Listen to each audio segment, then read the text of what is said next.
Hola, ¿qué tal? Aquí estamos en otro episodio muy especial de A Una Voz. Y Miguel, el día de hoy va a ser un poco diferente. Cuéntame qué tienes en mente. Sí, pues el día de hoy vamos a plantearle preguntas y esperamos grandes respuestas. Estas preguntas, me emociona decirlo, fueron hechas por la audiencia. Las personas que siguen este contenido hicieron estas preguntas. Entonces tú no las hiciste ni alguien del equipo. Me lavo las manos de esto, no soy responsable. Yo solo soy un comunicador aquí. Y la verdad, no he oído estas preguntas antes. Así que va a ser muy interesante, espontáneo y espero algo bueno en medio de todo. Eso será su responsabilidad. Así que, bueno, para aclarar un poco, ahí las dividimos en diferentes facetas, las preguntas en diferentes temáticas. Una es unidad y oración, que de eso se trata este podcast. Es el punto central de A Una Voz. Otras son preguntas muy específicas acerca de episodios que grabamos en esta temporada. Muy bien. Dicho sea de paso, este es el final de temporada de esta temporada. Y otra sección que quizás son mis favoritas son preguntas que no tienen nada que ver, pero estaría padre que el pastor Marcos conteste. Así que haré lo posible. Son esas tres categorías. Vamos a iniciar con una acerca de la oración, que me parece muy interesante. Y básicamente dice lo siguiente. ¿Cómo saber si estoy en un estancamiento espiritual? Ya que en esta temporada hablamos en una ocasión acerca del estancamiento espiritual, ¿no? Correcto. Hay tiempos donde hay silencios quizá de parte de Dios. ¿Cómo saber si estoy en un estancamiento espiritual o si simplemente he dejado de tener comunión con Dios? O sea, como si se rompió ese lazo. Para empezar, ¿es viable que se rompa ese lazo? Bueno, sí y no. Obviamente no en el sentido que Dios nunca nos deja. Nunca te dejaré, nunca te desampararé. El Espíritu Santo, cuando nosotros recibimos a Jesús, el Espíritu Santo entra en nosotros y Él no se va. Él sella nuestra salvación. Pero sí de nuestro lado, por descuido o distintos factores, podemos distanciarnos en la comunión con Dios. Y ante la pregunta, que es muy buena, porque puede haber más de una razón que de repente pasamos tiempos secos que a veces efectivamente es por un descuido nuestro, y yo los he vivido, y así como en una relación humana, si vas descuidando, se va enfriando, ya no hay la misma comunicación, y eso puede suceder. A veces Dios se esconde, dice la Biblia. Intencionalmente hay tiempos donde, aunque nosotros lo estamos buscando, Él no se deja encontrar. Aunque Él está allí, entendemos, pero su presencia manifiesta, que podemos sentir, que podemos de alguna manera oír de Él en nuestro interior. Y Él tiene sus razones. Muchas veces está tratando áreas de nuestra vida. La verdad, tenemos que confiar. Y creo que mi respuesta es: a veces no sé cuál es la causa, pero vuelvo a mi fe. Sé que Dios es real, sé que Dios es bueno, sé que Dios es soberano y no lo puedo entender al 100. Entonces voy a ser intencional en seguir buscando. Como tal vez es de mi lado y puede ser estancamiento o aburrimiento, a mí me gusta meterle algún factor de romper la rutina. Si siempre oro en el mismo lugar, la misma hora, ¿por qué no salir a manejar a un parque? ¿Por qué no buscar unas cantos de adoración diferentes? Solo porque ayuda, a veces nuestro cerebro cae en la rutina a sentir algo fresco. Si siempre lo haces esto en la misma secuencia en cuanto a la lectura, en cuanto a orar, en cuanto a adorar, hazlo al revés y busca prender una nueva chispa a ese tiempo con Dios. Correcto, sí. Buscar romper lo cíclico que se puede convertir esto. Hay una pregunta acerca de la unidad, que creo que es un tema que le apasiona, pero está tremenda la pregunta. Suenan las alarmas. Dice lo siguiente: ¿cómo se ve la unidad de la iglesia cuando los de otra iglesia hablan mal de mi iglesia? Gran pregunta, y es el tema tan complicado de la unidad, porque efectivamente como que a lo mejor ahí la llevamos con nuestra actitud y luego nos llega pues comentarios que duelen. Y Romanos 12:18 dice que en cuanto dependa de nosotros estemos en paz con todos. Entonces, en cuanto dependa de uno, yo no puedo controlar lo que piensa o dice la otra persona, la otra iglesia. Mi responsabilidad no es esa, gracias a Dios, porque no está en mí. Pero voy a llevar ese dolor y frustración 70 veces 7, como Jesús le dijo a Pedro, a volver a perdonar, a poner eso sobre el altar y con la ayuda del Espíritu Santo a buscar que en cuanto dependa de mí, de mi boca no salgan palabras hirientes de crítica, y cuando de repente se me salen, porque a todos se nos salen, de inmediato que lo reconozco, me arrepiento, que no solo es pedir perdón a Dios, es dejar de hacerlo con su ayuda. Y seguir este largo camino de seguir perdonando, seguir bendiciendo en oración y dejar lo demás en manos de Dios. Sí, bueno, y lo que plantea esta pregunta de que los de la otra iglesia están hablando mal de tu iglesia, pues también asegurarnos de no ser nosotros los que estamos hablando mal, ¿no? Claro, claro. Que es una tentación. Sí, y a veces Jesús dijo, vemos la astilla en el ojo del otro y no la viga en nuestro ojo. Y no dudo que haya esa astilla y que tengan sus errores, pero mi primera tarea es, Señor, ¿qué hay en mi ojo? Es decir, ¿qué hay en mi vida que necesita cambiar? Asegurar que yo estoy buscando honrar a Dios lo mejor que puedo en todo, y particularmente por el tema en lo que hablo. Y bien, porque a veces sutilmente a lo mejor estamos fallando en unas áreas y tenemos puntos ciegos todos. Entonces, pedir, Espíritu Santo, ayúdame a ver mis puntos ciegos, a rendirlos a ti, mientras me ayudas con la actitud hacia los demás. Muy bien. Una pregunta random, aleatoria. Sí, es anónima, no podemos decir el usuario. Sale como Raúl Iram en Instagram, pero pregunta, soy cristiano, ¿puedo hacer uso de juegos de azar? Y hoy esto es una gran tendencia, no solo este usuario Raúl Iram batalla con esto, sino... es broma. Es broma. Pero es una gran tendencia. ¿Tú dices Raúl Rodríguez? Todo el mundo nos hemos tentado en esto. Si te gustan los deportes, hoy hay tanta publicidad acerca de apuestas deportivas. ¿Cuál sería una postura bíblica al respecto de los juegos de azar, el apostar? ¿Dios se enoja cuando alguien le apuesta a la América? Bueno, ese es otro tema. Miguel, creo que no había recibido hate hasta ahora, pero esta pregunta abrió es la inevitable puerta porque es tan controversial. Voy a dar lo que yo considero, lo que yo entiendo a la luz de las Escrituras. Okay. Yo no hallo un solo versículo explícitamente prohibiendo el apostar. Ahora, yo no lo recomiendo, pero tampoco puedo hacer una declaración más allá de las Escrituras.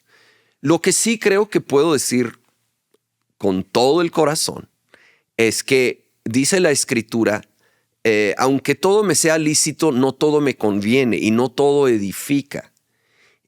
y no todo y nada y no me dejaré dominar por ninguna cosa. Esto todo en 1 Corintios. Entonces, no me debo dejar dominar por ningún hábito. Apliquémoslo a las apuestas. El momento que yo estoy dominado por ello y yo estoy apostando cantidades de dinero que no puedo perder, ya no estoy ejerciendo dominio propio y no está sano esto. Y si tienes esa lucha, tú debes de alejarte y ni acercarte a esto. Es como huir de la tentación. Aléjate por completo. Si alguien está en una dieta estricta, no debe de ir a la panadería, ¿sí? O sea, aléjate.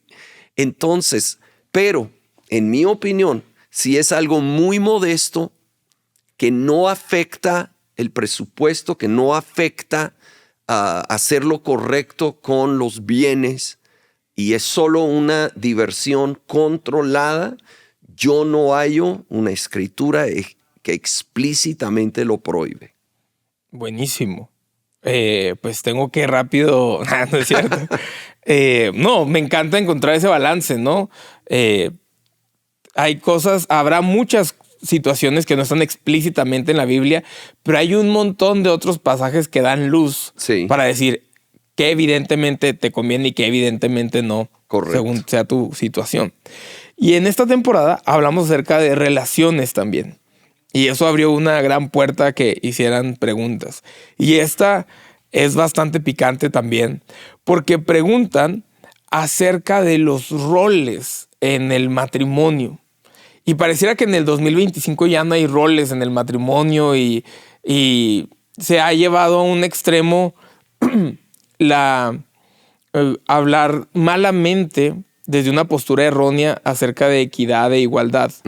Cuando evidentemente somos diferentes por las diferentes habilidades, dones. O sea, sería imposible comparar a un hombre y a una mujer porque evidentemente hay ciertas virtudes que uno y el otro no tienen. Totalmente. Pero la pregunta explícita es, cuando se casaron, ¿cómo empezaron a trabajar sus roles como hombres y mujeres y el hombre siendo la cabeza del hogar? Está siendo aquí muy enfático en eso. ¿Cómo logró desarrollar los roles dentro de su matrimonio? ¿Cómo recomendaría encontrar esos roles dentro de un matrimonio? Sí. Y también esto probablemente va a causar algunos comentarios no muy amigables. Pero nos vamos a la palabra de Dios, ¿verdad? Efesios 5 nos habla primero de someternos los unos a los otros. ¿Sí? O sea, no solo la mujer al hombre, también el hombre a la mujer. En cuanto a funciones. Y luego sí dice específicamente que la esposa se someta a su marido. Y es la palabra de Dios, nos guste o no.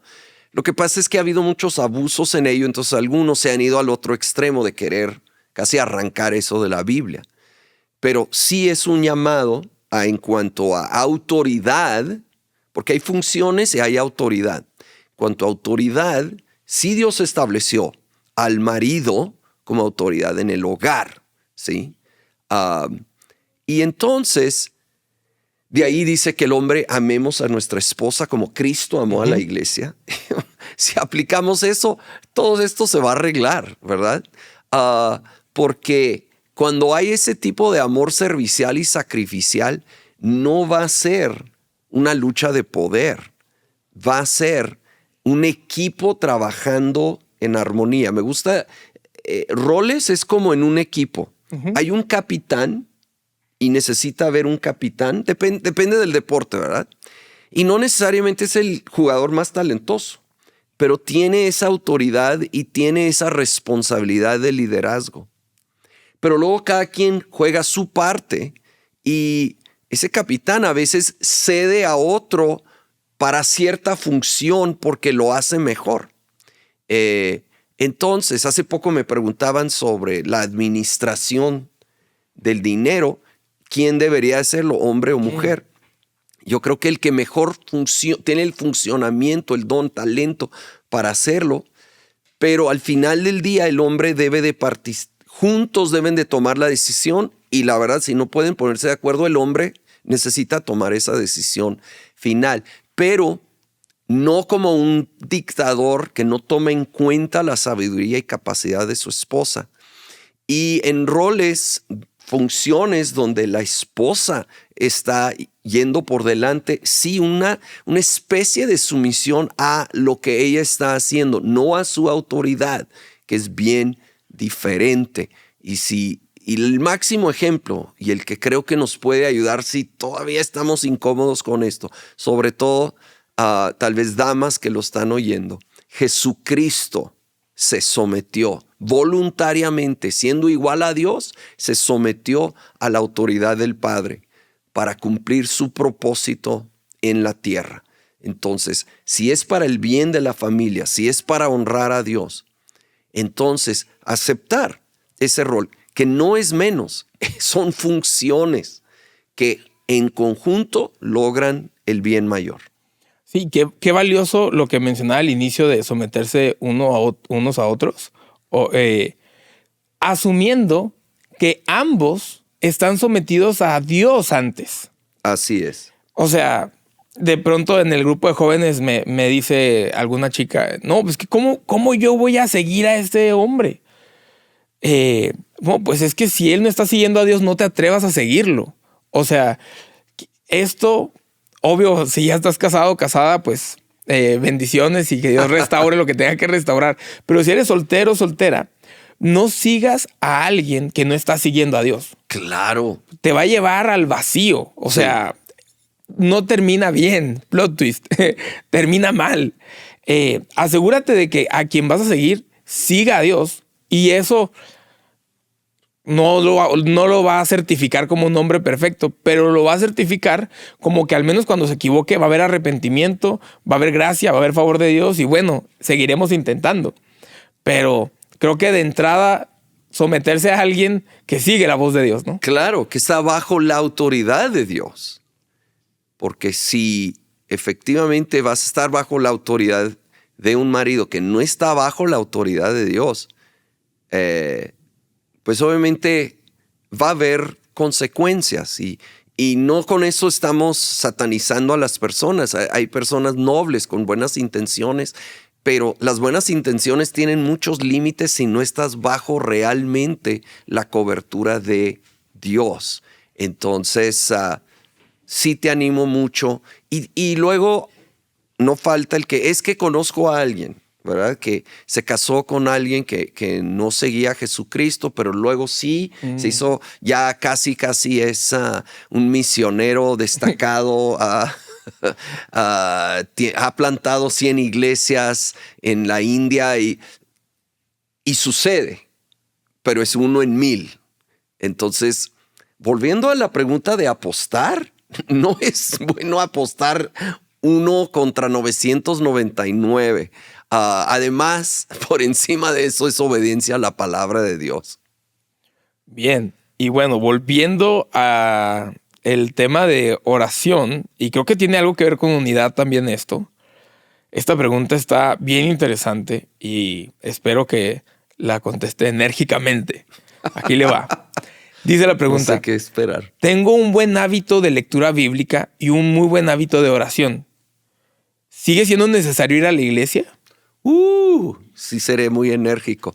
Pues tu buen hábito de lectura bíblica va a incluir Hebreos 10 de no dejando de congregarnos como algunos tienen por costumbre. Entonces... Toma eso. No. Mira, ya con un poco más de empatía. Claro. Entiendo a veces la frustración quizá que a lo mejor has vivido con algunas congregaciones. Y te animo ahora sí. La palabra de Dios es la base. Tenemos que obedecerla, nos guste o no. Le hayamos sentido en momentos o no. Pero yo estoy convencido que cuando vamos con la actitud correcta de decir, va a haber muchas imperfecciones, tal vez el que va a comunicar el mensaje va a cometer errores, pero yo creo que Dios es capaz de usar a cualquier persona. Y creo que me puede hablar en ese contexto lejos de lo ideal.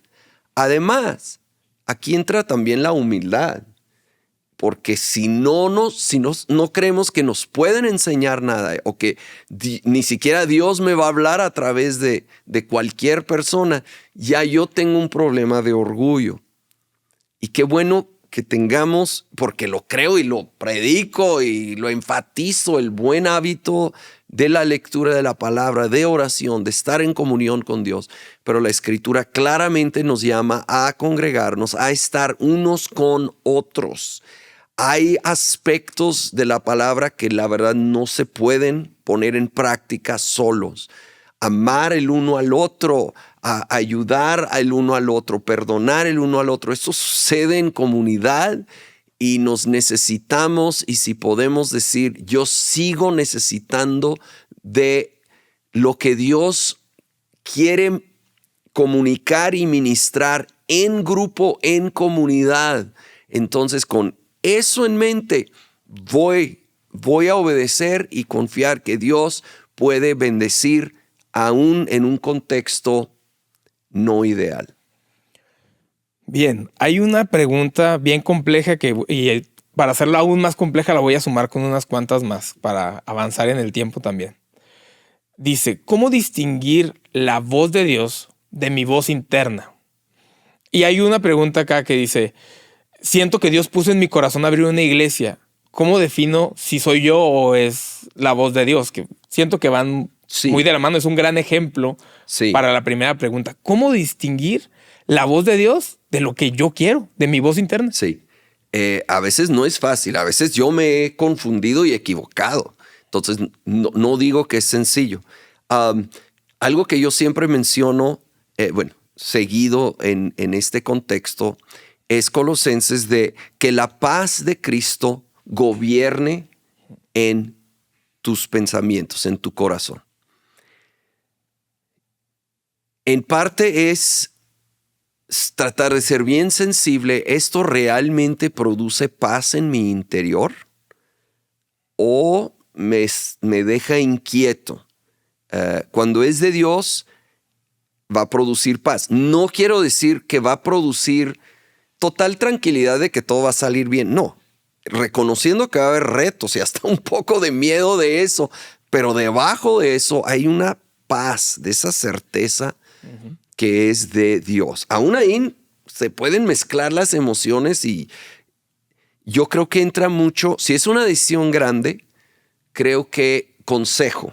Necesito ahora oír otra voz, una voz externa de alguien que respeto, un líder en mi vida o alguien con experiencia que camina con Dios y que le puedo plantear la situación y que puede servir. No la voz de revelación de qué debo de hacer, eso debe ser entre tú y Dios, pero sí de confirmar o de frenar un poco, ¿verdad?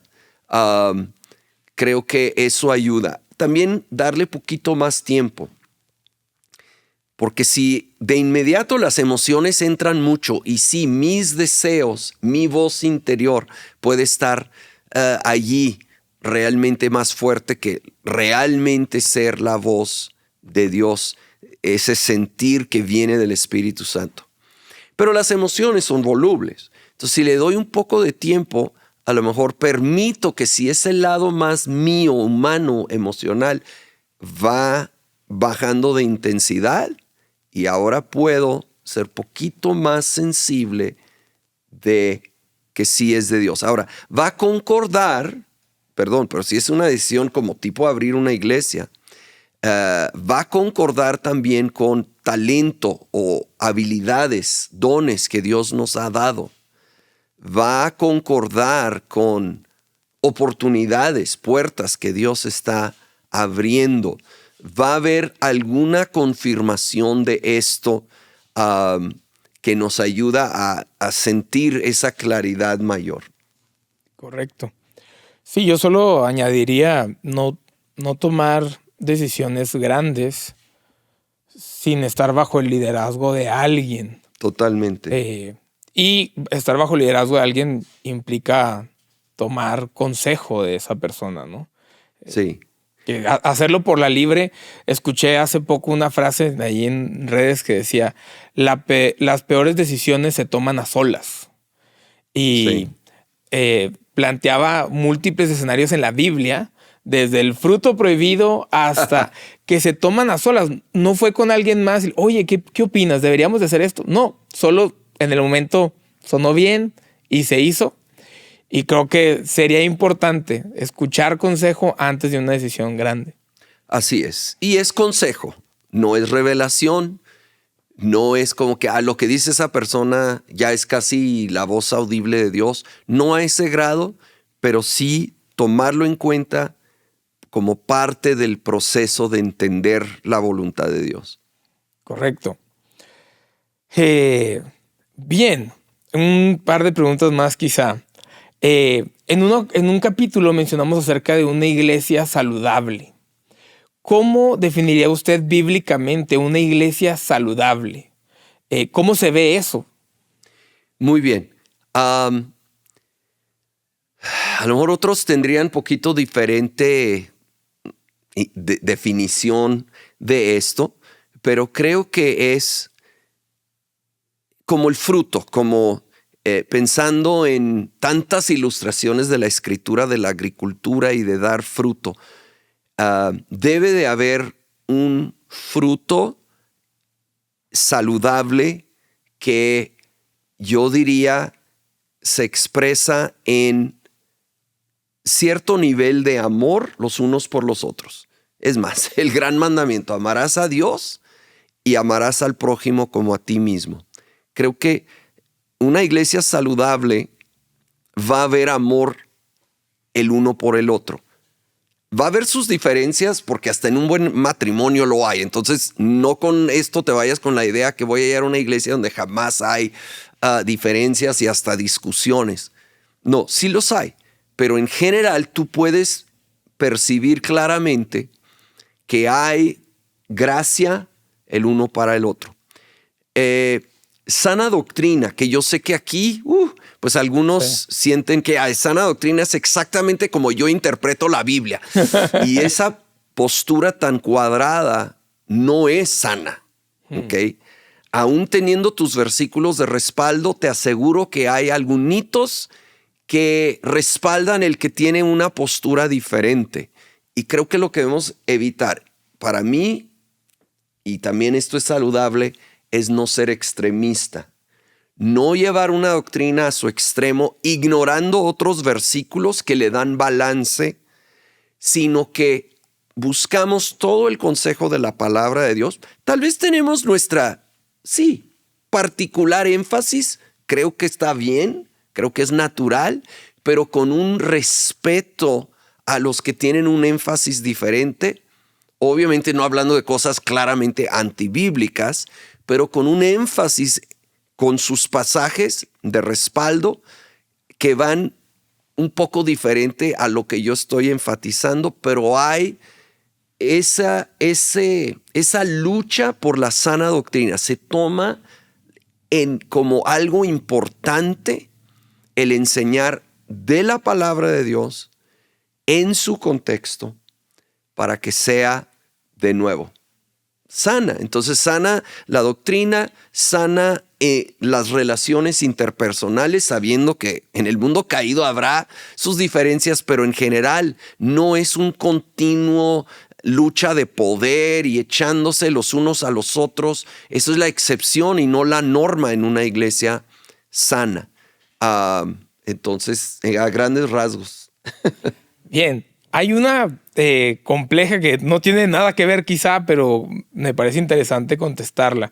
Y lo hemos hablado en múltiples ocasiones, hemos animado a los hijos a honrar a sus padres, como la Biblia lo dice. Pero dice, tengo que amar a un padre abusador y a una madre ausente. No los odio, pero no puedo sentir amor por ellos. ¿Estoy mal?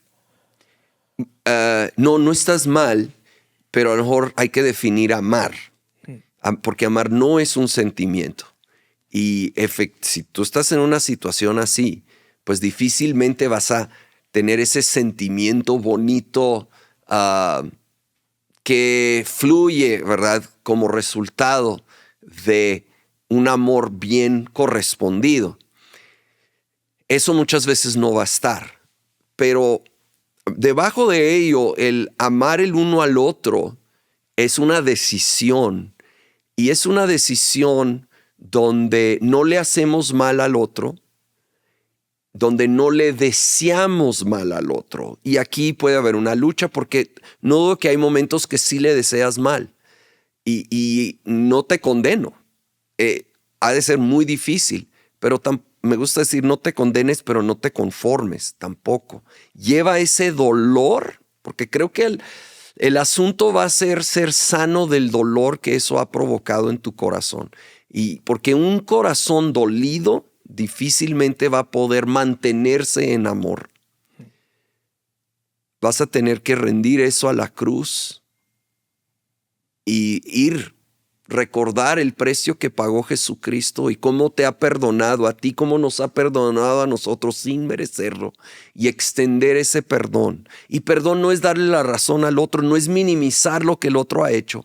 Jesús no minimizó nuestros pecados al morir, pagó por ellos. Decidió que a pesar de la gravedad de ellos, Él perdonaba. Y creo que es decidir, a pesar de la gravedad de esto que me han hecho, yo lo llevo a los pies de Jesús y lo suelto, cancelo la deuda porque Jesús la cancela conmigo. Y entonces vas a poder tener un corazón que puede amar, desearles bien, no desearles mal, honrar, que es una actitud de respeto, no es una específica acción, es una actitud de respetar, y pues creo que va de la mano amar y honrar. Bien, la última, lo prometo. Pero, y si quiere tomarse tiempo está bien, porque es personal. Oh, wow. Creo que aquí vamos a concluir. Las personas queremos conocerle más, y hay un montón de gente acá que le respeta y queremos conocer un poco más de Marcos personal. Habla siempre de oración.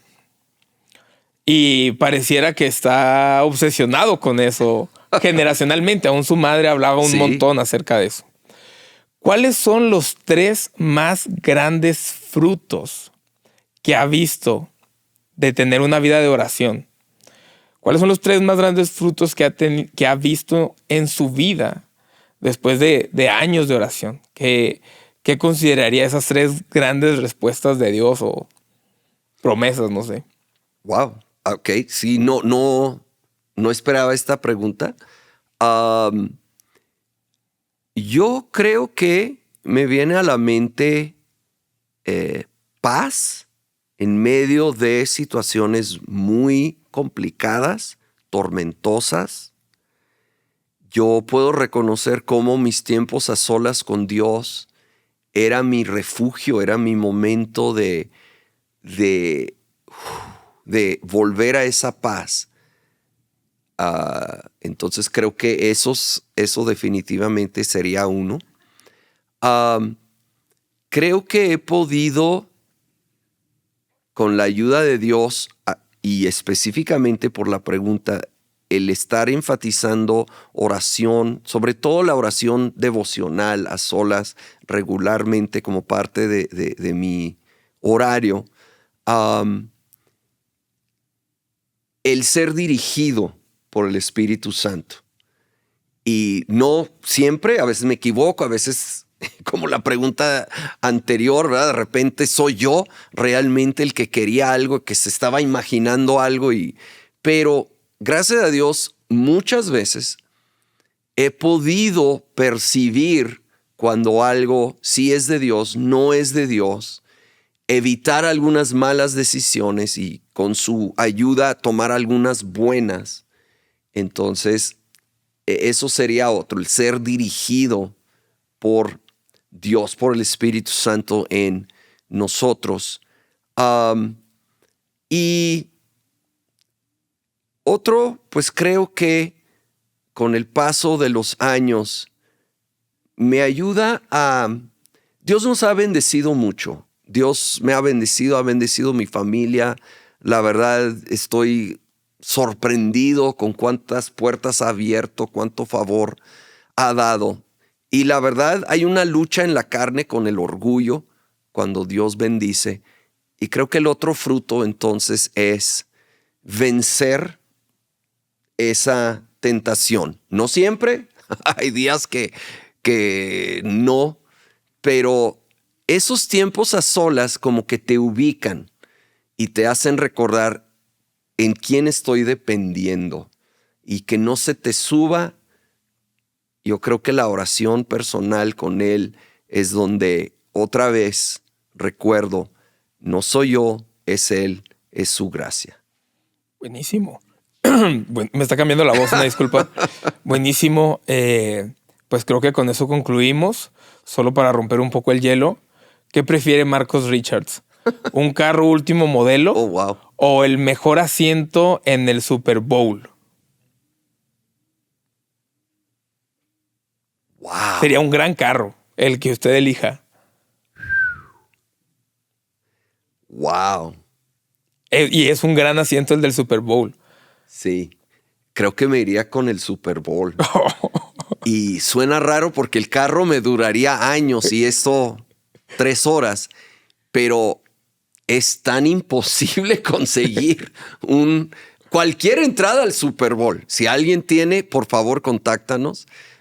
Está en mi lista de algo que quisiera lograr antes de partir con el Señor. Me encanta el fútbol americano, estar en un Super Bowl y por lo que me dices que me está tentando, ¿verdad? Entre Brad Pitt y Donald Trump. Bueno, ya cambiaría mi respuesta. No, así en un excelente lugar, en un Super Bowl. Espero que sea un buen partido, no como el pasado, pero sería inolvidable. Y el carro, pues suave que sea, como quiera, solo te lleva de punto A a punto B. Entonces, estoy tranquilo con un carro no tan nuevo. Así que esa es mi respuesta. Oh, pues sí es muy fan, sí es muy fan. Yo sí quiero el carro, por favor. Buenísimo. Por si alguien está donando cosas, ya saben. Cualquiera de esas dos. Gracias por su paciencia. Gracias, Miguel. Muy buenas preguntas. Si otros tienen preguntas, adelante. No todos los episodios podemos dedicarnos a ello. Y no todas las preguntas a lo mejor se pueden contestar, y menos frente a las cámaras. Pero haremos lo mejor que podemos. Sí, con esto concluimos esta temporada, pero pronto estaremos iniciando la siguiente. Así que los esperamos aquí en A Una Voz. Nos vemos.